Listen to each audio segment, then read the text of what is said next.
Up until now, we have mostly focused on text and LLM models, and we are seeing that these models have become extremely strong in performance, and we are seeing a proliferation of different foundational, well, now they're called frontier models, from not only closed source companies like OpenAI and Anthropic, but also the open source models from Meta and whatnot.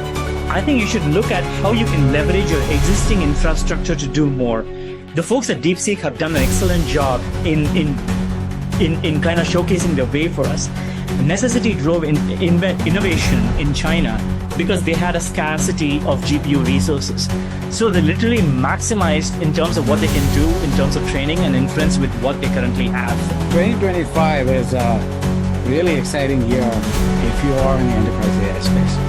As far as I'm concerned, I think there are three key trends that are really going to drive a lot of interesting things in 2025. First and foremost is agentic AI or AI agents. An agentic system would consume the email, process the content, and then trigger off a bunch of automated workflow steps. Send a PO for approval, trigger next year approval, seek the consent there, close the process, and then perhaps trigger a payment. It's a small example, but there's a bunch of agentic workflows that I think will see the light of day in the next 2 to 3 quarters.